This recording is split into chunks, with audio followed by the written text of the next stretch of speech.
हाय मेरे जिगर के टुकड़ों, आज हम 2018 में आई मूवी ग्रेटा को एक्सप्लेन करने वाले हैं। I hope you like it. Movie की स्टार्टिंग में हम एक फ्रांसिस नाम की लड़की को देखते हैं जो न्यूयॉर्क के एक रेस्टोरेंट में वेटर का काम करती थी। वहीं फ्रांसिस हाल ही में इस शहर में शिफ्ट हुई थी और यहाँ वो अपनी फ्रेंड एरिका के साथ उसके रूम में रहती है। और वहीं एक साल पहले फ्रांसिस की मॉम की मौत हो जाने की वजह से वो अभी तक उस दुख से बाहर नहीं निकल पाई थी और फ्रांसिस के डैड फ्रांसिस से ज्यादा अपने काम पर ध्यान देते हैं, इसलिए फ्रांसिस की अपने डैड से भी नहीं बनती थी। आगे एक दिन फ्रांसिस जब रेस्टोरेंट से घर वापस जा रही होती है तभी उसे मेट्रो के अंदर एक लेडीज बैग मिलता है और जब फ्रांसिस उस बैग को चेक करती है तो उसे उस बैग में एक औरत का आईडी कार्ड मिलता है जिसका नाम ग्रेटा हेडन होता है। और फिर फ्रांसिस उस बैग को अपने घर ले आती है जहाँ एरिका उस बैग में पड़े हुए पैसों को खर्च करने के लिए कहती है, पर फ्रांसिस एक सज्जन लड़की थी इसलिए वो उस पर्स को वापस उसी औरत को लौटाना चाहती थी। फिर अगले दिन फ्रांसिस बैग लौटाने के लिए उसी एड्रेस पर जाती है जो उसे बैग में मिले आईडी कार्ड से मिला था। वहाँ ग्रेटा नाम की औरत उसका वेलकम करती है और जब फ्रांसिस उसे उसका बैग लौटाती है तो ग्रेटा फ्रांसिस को उसके लिए थैंक्स बोलती है और उसे चाय पीने के लिए कहती है। और जब फ्रांसिस ग्रेटा के साथ उसके घर में चाय पी रही होती है तभी ग्रेटा के घर से कुछ ठोकने की आवाज सुनाई देने लगती है। इस पर ग्रेटा फ्रांसिस से कहती है कि उसके पड़ोसी के घर पर कुछ काम चल रहा है और ये आवाज उन्हीं के घर से आ रही है। इसके बाद ग्रेटा फ्रांसिस को बताती है कि कुछ सालों पहले उसके हस्बैंड की डेथ बीमारी की वजह से हो गई थी और उसकी बेटी निकोला पेरिस में पियानो सीख रही है, इसलिए ग्रेटा अपने घर में अकेली ही रहती थी। वहीं ग्रेटा के पास एक डॉग भी था जो कुछ दिनों पहले ही मर गया था। इस पर फ्रांसिस ग्रेटा से कहती है कि अगर उसे कोई डॉग लेना हो तो वो डॉग लेने में उसकी मदद कर सकती है, क्योंकि फ्रांसिस की मॉम को भी डॉग काफी पसंद थे, इसलिए उसे भी डॉग्स के बारे में काफी जानकारी थी। इस पर ग्रेटा फ्रांसिस से उसका फोन नंबर मांगती है और यहाँ ग्रेटा फ्रांसिस से कहती है कि उसे फोन ज्यादा चलाना नहीं आता है, तो फ्रांसिस ग्रेटा के फोन में अपना नंबर सेव कर देती है। आगे उसी रात फ्रांसिस के पास ग्रेटा फोन करती है और वो उससे कल ही एक नया डॉग लेने के लिए कहती है, तो फ्रांसिस अगले दिन ग्रेटा के साथ एक नया डॉग लेने के लिए जाती है जहाँ ग्रेटा एक ऐसा डॉग लेती है जिसे वो बेचने वाले लोग मारने वाले थे। इसके बाद हम रात को देखते हैं कि ग्रेटा जो फोन भी सही से चलाना नहीं जानती थी वो अपने लैपटॉप पर फ्रांसिस का फेसबुक चेक कर रही थी। इससे हमें पता चलता है कि ग्रेटा फ्रांसिस के सामने सिर्फ दिखावा कर रही थी। वहीं फ्रांसिस को अब ग्रेटा में अपनी मॉम नजर आने लगी थी, इसलिए वो हर रोज ग्रेटा के साथ समय बिताने के लिए जाती थी। और फिर वो दोनों चर्च जाते हैं जहाँ ग्रेटा फ्रांसिस को बताती है कि यहाँ मेरे हस्बैंड पियानो बजाया करते थे। और फिर चर्च से वापस लौटते समय ग्रेटा अपनी बेटी निकोला से फोन पर बात करती है। आगे अगले दिन एरिका फ्रांसिस को एक पार्टी में इनवाइट करती है, पर फ्रांसिस उससे कहती है कि उसे ग्रेटा के घर पर डिनर पर जाना है, इसलिए वो उसकी पार्टी में नहीं आ सकती है। ये बात एरिका को बहुत बुरी लगती है क्योंकि फ्रांसिस अब ग्रेटा के साथ कुछ ज्यादा ही समय बिताने लगी थी और इसी बात को लेकर दोनों में बहस हो जाती है, तो फ्रांसिस वहाँ से चली जाती है। उसी रात फ्रांसिस और ग्रेटा जब डिनर की तैयारी कर रहे होते हैं तभी फ्रांसिस कैंडल लेने के लिए ग्रेटा की एक अलमारी खोल देती है जिसके अंदर फ्रांसिस को काफी सारे वैसे ही बैग मिलते हैं जैसा बैग फ्रांसिस को मेट्रो में मिला था। यहाँ हर बैग के पीछे उसे लौटाने वाली लड़की का नाम और नंबर लिखा था। इसका मतलब ये होता है कि ये सब खेल ग्रेटा जानबूझकर खेला करती थी और वो ऐसा करके कई सारी लड़कियों को अपने जाल में फंसा चुकी थी। वहीं ग्रेटा का सच जानने के बाद फ्रांसिस काफी ज्यादा घबरा जाती है और अचानक ही बहाना करके ग्रेटा के घर से चली जाती है और घर जाकर सब कुछ एरिका को बताती है, तो एरिका को भी यकीन नहीं होता कि आखिर कोई ऐसा कैसे कर सकता है। इसके बाद ग्रेटा फ्रांसिस को कई बार कॉल करती है और जब फ्रांसिस ग्रेटा का कॉल रिसीव नहीं करती है तो ग्रेटा उसके घर पर कॉल करने लगती है जिससे एरिका काफी परेशान हो जाती है। उसी रात ग्रेटा फ्रांसिस के रेस्टोरेंट में ही जाती है तो फ्रांसिस को मजबूरन उससे मिलना ही पड़ता है। यहाँ फ्रांसिस ग्रेटा से बोल देती है कि अब वो उससे ना ही मिलना चाहती है और ना ही उसकी शक्ल देखना चाहती है। ये बात ग्रेटा को काफी बुरी लगती है। फिर अगले दिन फ्रांसिस जब अपने कस्टमर्स को ड्रिंक सर्व कर रही होती है तभी उसे रेस्टोरेंट के बाहर ग्रेटा खड़ी हुई दिखती है जो लगातार उससे ही घूरे जा रही थी। ये देखकर फ्रांसिस काफी घबरा जाती है और पुलिस से ग्रेटा को शिकायत करती है, लेकिन ग्रेटा ने फ्रांसिस को देखने के अलावा कोई और जुर्म नहीं किया था, इसलिए पुलिस वाला फ्रांसिस को ही समझाता है और उसे ग्रेटा पर ध्यान ना देने के लिए कहता है। उसी रात फ्रांसिस बहुत ही डरते डरते रेस्टोरेंट से बाहर जाती है, पर ग्रेटा उस रेस्टोरेंट के बाहर नहीं होती है। लेकिन तभी ग्रेटा फ्रांसिस को मेट्रो के अंदर मिल जाती है और उसका पीछा करने लगती है, लेकिन किसी तरह से फ्रांसिस बचकर वहाँ से बाहर आ जाती है। इसके बाद फ्रांसिस जब घर पहुंचती है तो वहाँ भी ग्रेटा उसका पीछा करते हुए आ जाती है और फ्रांसिस से माफी मांगने लगती है। लेकिन फ्रांसिस जब उसे माफ नहीं करती है तो ग्रेटा गुस्से में फ्रांसिस के बालों पर चिंगम थूककर चली जाती है। इसके बाद फ्रांसिस और एरिका ग्रेटा के खिलाफ रिपोर्ट लिखवाने के लिए पुलिस स्टेशन जाते हैं, लेकिन इतनी छोटी सी बात पर पुलिस वाले भी उसकी कोई मदद नहीं करते हैं। आगे फ्रांसिस को उस डॉग की फिक्र होने लगती है जो फ्रांसिस ने ग्रेटा को दिलवाया था, जिसे देखने के लिए फ्रांसिस जब ग्रेटा के घर जाती है तो वहाँ उसे कुछ लेटर्स मिलते हैं जो कि ग्रेटा ने अपनी बेटी निकोला को भेजे थे, लेकिन उस पर पेरिस का नहीं बल्कि रूस का एड्रेस होता है। पर ग्रेटा ने फ्रांसिस को बोला था कि उसकी बेटी पेरिस में रह रही है। इससे साफ होता है कि ग्रेटा फ्रांसिस से झूठ बोल रही थी और फिर फ्रांसिस उस लेटर में पड़े हुए एड्रेस पर कांटेक्ट करने की कोशिश करती है और एक मैसेज छोड़ देती है। उसी रात फ्रांसिस जब घर आती है तो उसे एरिका वहाँ नहीं मिलती है, पर तभी उसे ग्रेटा एरिका की फोटो भेजती है, जिससे फ्रांसिस समझ जाती है कि ग्रेटा एरिका के आसपास ही है। इस पर फ्रांसिस तुरंत ही एरिका को कॉल करती है और उसे फटाफट वहाँ से निकलने के लिए बोलती है और फिर एरिका जैसे तैसे ग्रेटा से बचकर निकलती है और फ्रांसिस उसे बीच रास्ते से पिक कर लेती है। आगे अगले दिन फ्रांसिस को किसी अलेक्सा नाम की औरत का फोन आता है जो फ्रांसिस को मिलने के लिए बुलाती है। वहीं जब फ्रांसिस अलेक्सा से मिलती है तब अलेक्सा फ्रांसिस को एक चौंका देने वाली बात बताती है कि निकोला ने 4 साल पहले सुसाइड कर लिया था। ये बात सुनकर फ्रांसिस काफी हैरान हो जाती है क्योंकि ग्रेटा उसके सामने निकोला से फोन पर बातचीत करने का नाटक किया करती थी। उसी रात फ्रांसिस को उसके डैड का कॉल आता है क्योंकि एरिका ने उन्हें ग्रेटा के बारे में सब कुछ बता दिया था, इसलिए उन्हें अब फ्रांसिस की चिंता हो रही थी। लेकिन तभी फ्रांसिस को उसका मैनेजर बुलाने लगता है तो फ्रांसिस कॉल कट कर देती है और जब फ्रांसिस अपने मैनेजर के पास जाती है तो मैनेजर उसे किसी कस्टमर को ड्रिंक सर्व करने के लिए बोलता है। वहीं जब फ्रांसिस ड्रिंक लेकर जाती है तो वो कस्टमर और कोई नहीं बल्कि ग्रेटा होती है। वहीं जब फ्रांसिस उसे ड्रिंक देती है तो ग्रेटा उसे बेकार बोलकर जमीन पर फेंक देती है और वहाँ हंगामा करने लगती है। इस पर ग्रेटा को पुलिस वाले पकड़ कर ले जाते हैं और इस बवाल की वजह से फ्रांसिस को अपनी जॉब से भी हाथ धोना पड़ जाता है। फिर अगले दिन फ्रांसिस को पता चलता है कि ग्रेटा को पुलिस ने छोड़ दिया है। तभी एरिका फ्रांसिस को एक आइडिया देती है कि वो ग्रेटा के पास जाए और उससे झूठ बोले कि उसने उसे माफ कर दिया है। और जब वो कुछ दिनों के लिए अपने डैड के पास जा रही है और फिर जब तक वो वापस आएगी तब तक ग्रेटा उसे भूल जाएगी। इससे फ्रांसिस का ग्रेटा से भी पीछा छूट जाएगा। अब फ्रांसिस के पास कोई और रास्ता नहीं होता है, इसलिए वो एरिका की बात मानकर ग्रेटा से उसी चर्च में मिलने के लिए जाती है और उससे एरिका की कही गई सारी बातें करती है। इस पर ग्रेटा भी फ्रांसिस की बातों पर यकीन कर लेती है। इसके बाद फ्रांसिस जब घर वापस आती है तो वहाँ एरिका नहीं होती है और फिर फ्रांसिस अपने लिए कॉफी बनाती है, जिसे पीते ही फ्रांसिस का सर घूमने लगता है और वो जमीन पर गिर जाती है। इसी दौरान फ्रांसिस ग्रेटा को अपनी तरफ आते हुए देखती है। दरअसल ग्रेटा ने फ्रांसिस की बातों पर यकीन किया ही नहीं था। वो समझ गई थी कि फ्रांसिस उससे झूठ बोल रही है, इसलिए उसने फ्रांसिस की कॉफी में नशीली दवा मिला दी थी। इसके बाद ग्रेटा फ्रांसिस को किडनैप करके अपने घर ले जाती है और उसे एक बॉक्स में बंद कर देती है। पर तभी फ्रांसिस की आंख खुल जाती है और वो खुद को अपने घर में ही देखती है जहाँ एरिका भी मौजूद होती है। यहाँ देखकर ये लगता है कि फ्रांसिस जैसे कोई सपना देख रही थी। तभी उसके डैड भी उसे लेने के लिए आ जाते हैं और वो अपना सामान पैक करके लिफ्ट से नीचे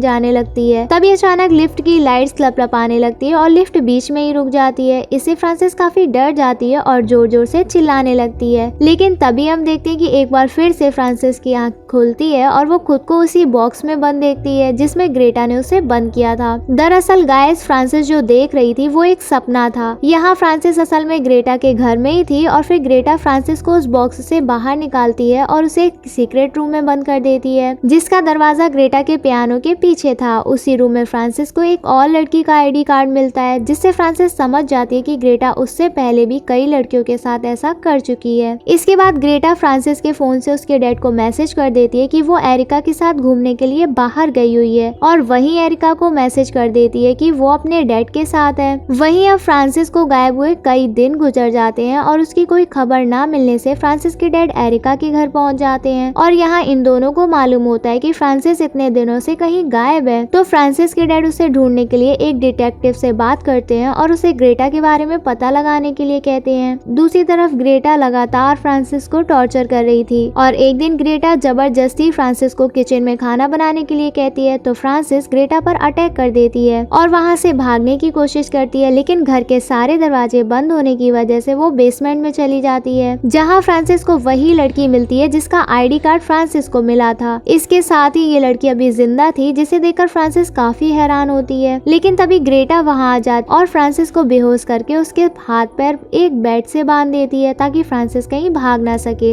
इसके बाद हम देखते हैं कि वो प्राइवेट डिटेक्टिव ग्रेटा के घर पहुंच जाता है और फ्रांसिस के बारे में पूछता है। इस पर ग्रेटा कहती है कि उसने भी फ्रांसिस को कई दिनों से नहीं देखा है, लेकिन डिटेक्टिव की आवाज फ्रांसिस सुन लेती है और दीवार को पीटने लगती है। तभी ग्रेटा अपने डॉग को खाना खिलाने के बहाने दूसरे रूम में चली जाती है और तभी डिटेक्टिव पियानो के ऊपर रखे सामान के हिलने से समझ जाता है कि उस पियानो के पीछे कुछ है। लेकिन जब डिटेक्टिव उस पियानो को खिसकाने की कोशिश करता है तभी ग्रेटा पीछे से डिटेक्टिव को एक इंजेक्शन लगा देती है और फिर उसी की गन से उसका गेम बजा देती है। इसके बाद ग्रेटा अपने दूसरे शिकार को फंसाने के लिए एक बार फिर अपना बैग मेट्रो में छोड़ देती है, जिसे एक लड़की वो बैग उठा लेती है और वो भी फ्रांसिस की तरह ग्रेटा का बैग लौटाने के लिए उसके घर जाती है, जहाँ ग्रेटा उस लड़की का अपने घर में वेलकम करती है और उसे चाय पिलाने से पहले उसमें बेहोशी की दवा मिला देती है। और तभी इन लोगों की आवाज सुन के एक बार फिर से फ्रांसिस दीवार पीटने लगती है और जब वो लड़की ग्रेटा से उस आवाज के बारे में पूछती है तो ग्रेटा उसे भी वही बात बोलती है जो उसने शुरुआत में फ्रांसिस को बोली थी कि उसके पड़ोस वाले घर में मरम्मत हो रही है। लेकिन जैसे ही ग्रेटा वो चाय पीती है उसे सब कुछ धुंधला दिखने लगता है और तभी हमें पता चलता है कि जो लड़की ग्रेटा का बैग लौटाने आई थी वो और कोई नहीं बल्कि एरिका थी। दरअसल एरिका काफी समय से ग्रेटा को पकड़ने का प्लान बना रही थी और उसी ने ग्रेटा का कप अपने कप से बदल लिया था। फिर ग्रेटा के बेहोश होने के बाद वो भी फ्रांसिस को ढूंढने लगती है और फिर आखिरकार एरिका को पियानो के पीछे फ्रांसिस मिल जाती है और फिर एरिका फ्रांसिस को वहां से निकलकर बाहर ले जाती है। पर तभी एक बार फिर ग्रेटा फ्रांसिस को पकड़ने की कोशिश करती है, पर ये दोनों मिलकर ग्रेटा को उसी बॉक्स में बंद कर देती हैं जिसमें उसने फ्रांसिस को बंद कर दिया था और इसी के साथ ये मूवी यहीं खत्म हो जाती है। दरअसल ग्रेटा को दिमागी बीमारी थी जो लोगों को अपने साथ रहने के लिए ढूंढती थी और जब उन लोगों को उसकी सच्चाई मालूम हो जाती तो वो उन्हें बॉक्स में बंद करके मार देती थी और ऐसा ही उसने अपनी बेटी निकोला के साथ किया था, जिससे दुखी होकर निकोला ने सुसाइड कर ली थी। और फिर हम देखते हैं कि ग्रेटा उस बॉक्स से निकलने की कोशिश कर रही है और इसी के साथ ये मूवी यहीं खत्म हो जाती है। हमारे चैनल को ऐसे ही प्यार देते रहिए। चलो जल्दी से कमेंट करके बताओ आपको मूवी कैसी लगी, लाइक और शेयर करना मत भूलना। होप आपको मूवी की एक्सप्लेनेशन पसंद आई होगी। I love you guys.